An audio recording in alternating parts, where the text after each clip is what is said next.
If you could be the layer above the internet, you are the world. That's what Amazon, Google, Apple, and Facebook fight for. We fight for being the best practitioner on that next level. Got it? That's the game. That's where nobody sees the macro of all this. That's why I'm good. But it's the thing I'm grappling with. Go ahead. I can scrape the bottom of the barrel and take the rest of the ice cream in a carton, because there's still some in there. 100%. Or I can use my energy and time to try to create provisions for the future and change mindset. One's a morality play, one's a land grab for money. Well, I mean, to me, it's the morality play always works because you end up with more money. Everybody's watching. Let me say this, brother, listening to your situation and ending with this, people are watching. Yeah. So like, just keep being right on the number one thing that has allowed all my happiness and success is never wavering from my 100% pure opinion and having it documented, whether it's just 20 people in the room, everybody watched at a conference, just be historically correct, that shit will work out. Somebody's watching. And the only thing I do for a living is I reverse engineer who I'm trying to get to. The only reason I did that video with A Boogie is because I wanted you to see it. All I do is pay attention to attention, right? And then I reverse back to what's happening in culture. And that's how I think about things. That's how you think about selling. It's all about empathy. One of the great traits that I wish all of you can develop is also one of the best business traits and what makes people great salespeople. If I actually care more about you than I care about what I want, then I start thinking in that way. When I walked in here right now, even the references I'm making, it's to make it interesting for you. And so when you try to sell your safety product, you got to figure out who's making that buying decision and are you bringing them value? Not what's fun for you. If you want to do what's fun for you, then sell something that's fun for you. What I'm doing right now is I'm going into offices because last night I sent an email around 11 p.m. that I wanted the organization to remember, even though 98% is doing it, I want 100% kindness and empathy throughout the organization. So I'm just kind of making some inside jokes with the company. That's kind of where we are now. So is everybody being kind in here? Is this a kind conversation? Very kind. All right, good. Very kind. per se. So. Oh my God, you scared me. It's just me. Shit, I was trying to mute it. Are you kidding? Somebody call it. I'm so sorry. Budget anyway for the production, and then I'll drop that in here. And if it needs to go into 2017, I'll just make note of that. Oh, hi. Hey, just checking in, making sure everybody's being kind in this meeting. We're always kind. Yes. This is the kindest room we will find. Is everybody being kind in this meeting? Oh my God, you scared me. Is everybody being super kind in this meeting? Yeah. Okay, awesome. 980. 980-678-714-801. Eli, this is Gary Vaynerchuk. What? Yeah. No way. It really is, Eli. What? It's so awesome to hear from you, Gary. How are you doing? I'm tremendous. I wanted to take a quick second and thank you for buying the t-shirt from First in Line. Wow, yeah. Oh, I was excited to see it go up, so thank you for the opportunity. I actually was able to get me a pair of the Crushing It shoes off of the First in Line drop that you did the other day online, too, so I was pretty stoked on that. You were one of the few people, you were one of those people that actually got it?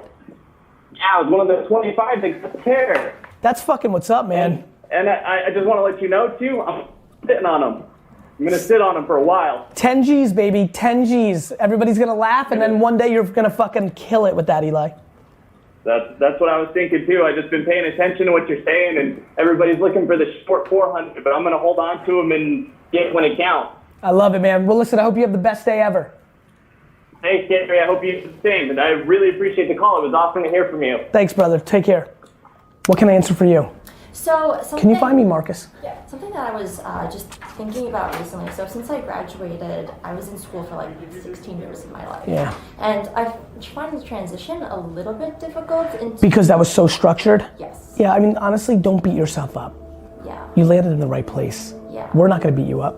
You don't. No one does. Right. Everyone's so inviting. So I think you're beating yourself up. You're 5 seconds out. I know. The end. That's definitely the hardest part, because I always would say, like, yeah, you always have like, oh, project 3 months, you're done, like you did great A, and then now it's like, okay, now it's like, you always say it's like a long game. It's like, all right, when do you finally see the fruits of your labor, like, come out? And you never know, like, when it'll happen, like, when it'll actually translate. Yeah, and it's like the fruits of your labor, a fruits of your labor conversation at 23, to me is ludicrous. Yeah. You know? I get it, but I want to get you out of it. Yeah. I know, and I was 34 years old when I left my dad's liquor store and like had nothing. I built my dad's liquor store for him, like didn't make that much money, like, and was just starting at 34. You know what advice I would give? Listen, I don't know enough yet, but like intuitively right now in this limited time, I feel like literally making a rule that you can't think about anything other than like one day at a time, having fun, learning, being young for the next 24 months, like not allowed.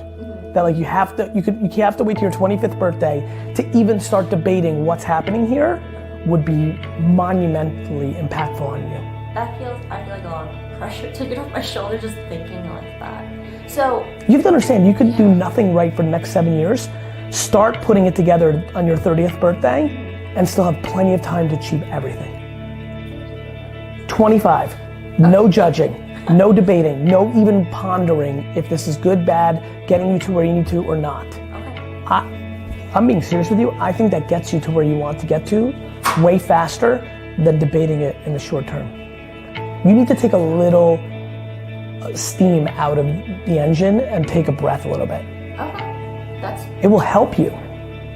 It'll get a lot more quiet, which will create a lot more. In a world that's changing so quickly, where everything is transparent, where everything you do is captured with Flickr and YouTube and Twitter and Quick and Kite and things of that nature, where every part of your movement is captured, what's going to happen is that people that are good, that are awesome, that come from the heart are going to win, and people that are bad, that have horrible intentions, are going to lose. Understand this, anything you do is going to be known. You're not going to be able to have multiple personalities, one for the chicks, one for business, one for this. It's over. You are who you are now in this world, and you need to understand that very quickly. Your personal brand now is completely exposed to the world 24/7. Everybody, my friends, is now the media, and because of this, the media is the great equalizer, and everything you do will be exposed and unraveled. So, try to think very hard what you want to be.